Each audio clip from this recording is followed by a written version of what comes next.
Welcome back to the Rant Channel 33.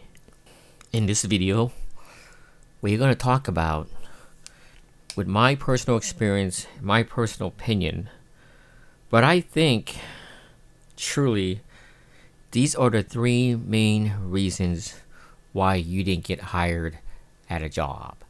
So, let's say you apply for a job online, you get a phone interview, and then you get an in-person interview, just a hiring manager, and then they make you come back to meet with the VP or to meet with the team to make sure that you fit with the team as well, because maybe the team has to like you too, or they feel that you're qualified to fit with the team, because you can't really mix with the team sometimes with personalities. Sometimes they'll hire you with personality and your skill set, combination of both. Sometimes they'll just hire you with your skill set only, and some managers don't give a shit. As long as you have all the technical skills or the experience they need, they'll hire you. They don't care about your personality. But sometimes personality is very important. Okay, these are the three reasons I think you didn't get hired at a job. Number one, you must have said something or did something in the interview that didn't get you hired.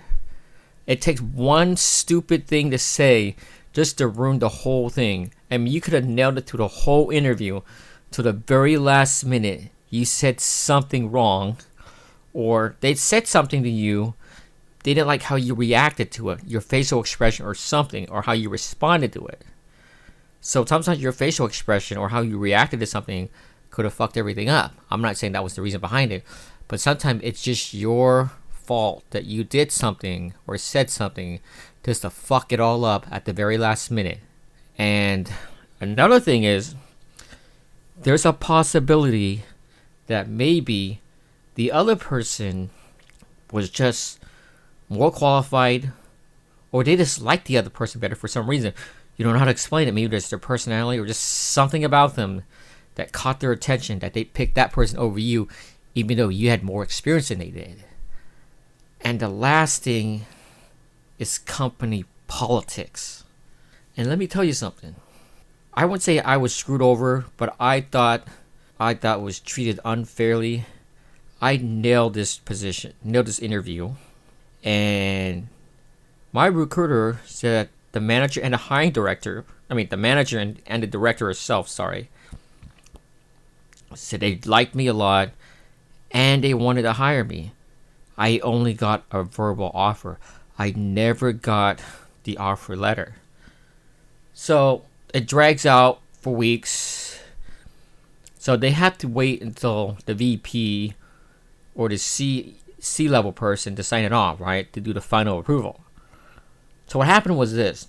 The VP or the C-level person decided to hire someone they know. This happened before. Because I applied for an engineer job.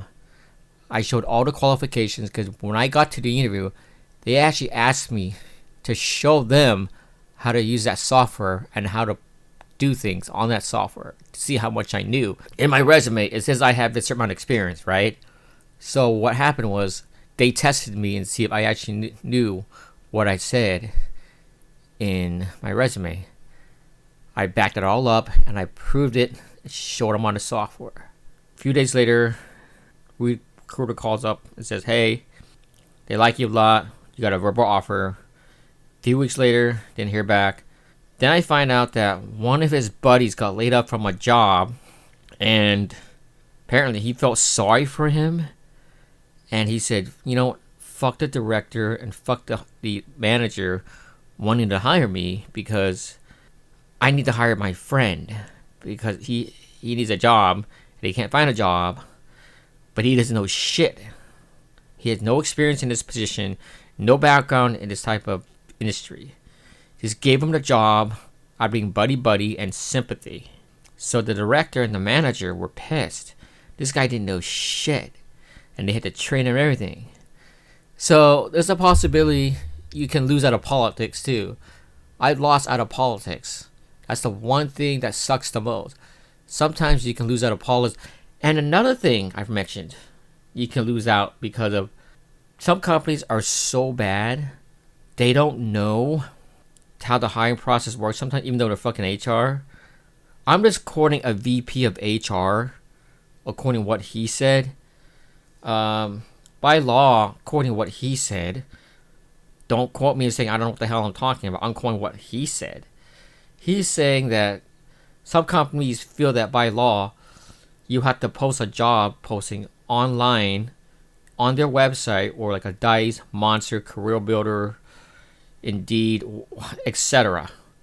websites. So they think that they have to post it online for 2 weeks, even though they're going to hire somebody internal.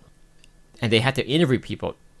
According to this VP of HR, he said that's not true. He was saying that you can post that job online for 2 weeks and have people apply and not even reply back to those people. You do not have to interview an external person.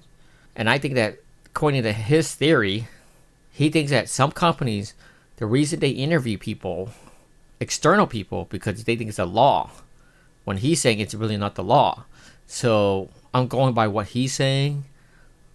Since he's a VP of HR, I'm assuming that he knows what he's talking about. And some companies don't know that you don't have to interview an external person. And trust me, I work for some really shitty, fucked up companies. Some HR departments I work for are fucking joke. That's a whole nother video. But anyways, these are the reasons why you didn't get hired. So remember something. Think about one of the reasons you get hired is maybe because you might have said or did something wrong. Maybe when they asked you a question or talked about you just something, maybe they didn't like how you reacted to it. Your facial expression was just how you responded. That could have been it, but sometimes you have to be careful how you react to something. Number two, it could have been your fault. Somebody could have came in there and just nailed the interview better than you did. And that sucks. So being in an interview is like being a politician. Sometimes it just, who's the better bullshitter? That's all it boils down to sometimes. Who can bullshit better? It's like a politician, right? Politicians are about bullshitting. Who can bullshit better? And that's what it's all about. Manipulating the hiring manager. So just remember that. Sometimes you just have to be a good bullshitter. But you have to be careful. They don't call you out on your bullshit and you can't back it up. Anyways, I'm done with this video.